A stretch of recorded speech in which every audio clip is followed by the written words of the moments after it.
You're out here, you're the only water they can smell. They're coming to you. But isn't there springs out? Somebody told me there's some springs out that way. And then there's a water source quite a ways out. Over there, there's like an open water source, we think.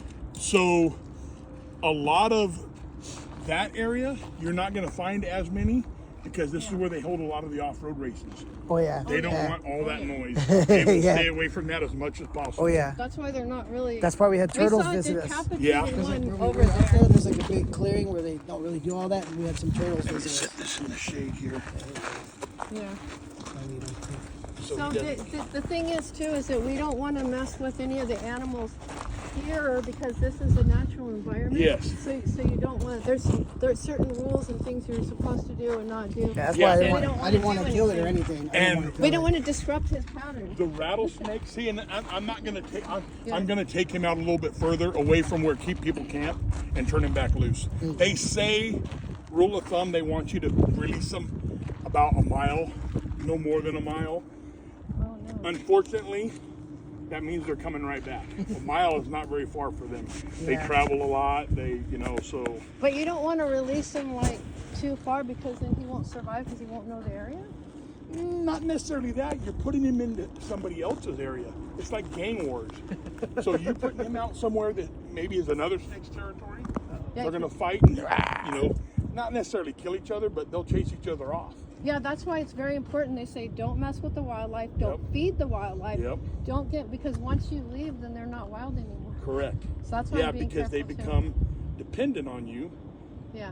because you're feeding them and stuff. So they're like, oh, yeah, let me hang out here because I'm getting, 3 hots on a cot. So you're gonna take him out that way a I'll mile. probably take him out, a little ways. I may take him back around this corner here. I know an area around the corner here that I've released them before. So that means we have to move the trailer. No, We're not going to be here that long anyway. like I said, We're moving good here. anyway. You're good here because this is the best area, like in a clearing like this. The bushes where the shade and stuff is, and then unfortunately underneath your vehicles, they're going to come for that shade. Just like where you seen him at. Yeah. That's exactly what he's looking for, shade. He comes out and he'll warm up, and then he wants to get in the shade. Then he wants to find water. Then he wants to find food.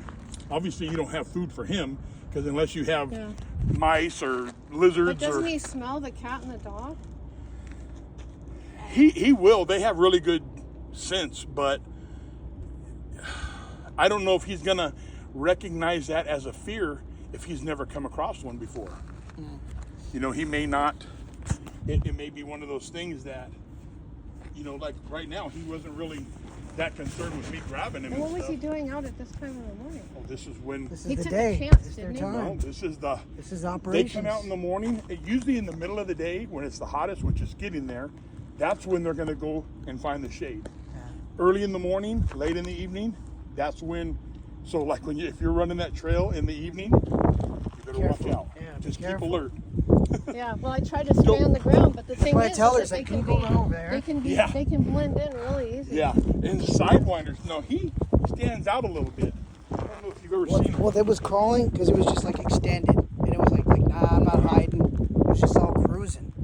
And then I saw it, and I was walking, and I was like, whoa, and it was like, Have you ever been bit? No, thankfully, no. yeah. Don't Do you jinx just me. do rattlesnakes, or do you do everything? I do everything. I do venomous and non-venomous. Like the house I was just at, I was just telling the lady she had a little daughter and she had a swimming pool in the front yard, and I told her, I'm just trying to educate people. I said, That's that gonna swimming pool, it's before gonna you put attract them them. out, before you let the kids come out and play in that water, Yeah, check it. walk all the way around there. They'll lay up against the edge of it Lay because up it's against cool. the edge of the pool. They'll Yep. get in the water to get a drink. I mean, Do you live in the area? I don't. yeah, I live back in Barstow. So you're. I've grown up here. I've Does lived it here make you since paranoid of 1972. snakes? Do you have to go because you're around them and you know? I will show you. Let me find it here.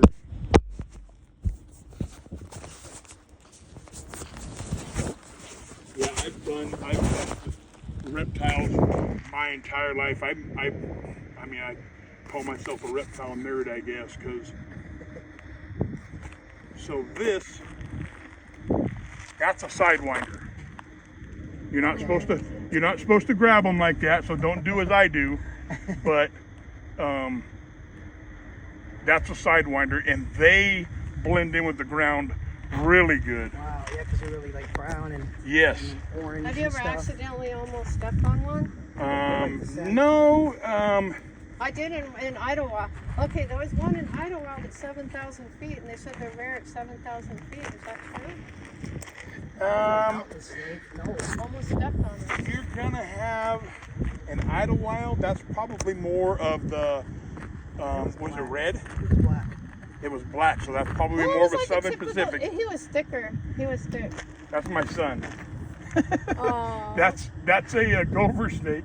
It was about 6 foot long, as big as me, and they're, you know, it was super tame. I picked it up. I made sure it wasn't, you know, because even when they bite you, it's not going to hurt you. It might draw a little bit of blood, but it doesn't hurt or nothing. It's just the scare of it, you know, hitting you, Yeah. you know.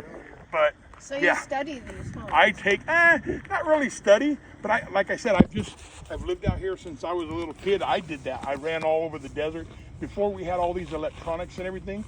This is what you did. Yeah. You went out and Yeah, enjoyed play nature. around. Yeah, you play Running in outside. the desert, sometimes barefoot, you know. Oh yeah. And yeah. Did you find snakes when you were a kid? Oh yeah, snakes. Rattlesnakes? I got in trouble when I was in elementary school. A sidewinder came on the playground, and I went and caught it, took it out, and turned it loose. And one of the campus monitors saw me and heard the other kids telling her, you know, what I did. Oh man, they took me in the office. I was in so much trouble. They called my mom. My mom come down there, and she was like, "So what's going on?" She goes, "Your son caught a rattlesnake on the thing." And she goes, "Okay, so what did he do with it?" And she said he took it over and tossed it up over the edge down where the, you know, out back into the desert off the property. She goes, "Okay, so why did you call me?" My mom knew. I mean, Exactly. I was probably, No problem. I'm thinking I was probably maybe 11 years old at the time. Well, do you And- want no water? No, I'm good. I got a bunch of my truck. Okay, I just want to make sure. Yeah. Actually, you know what? Let me get one because I'm going to pour a little bit of water.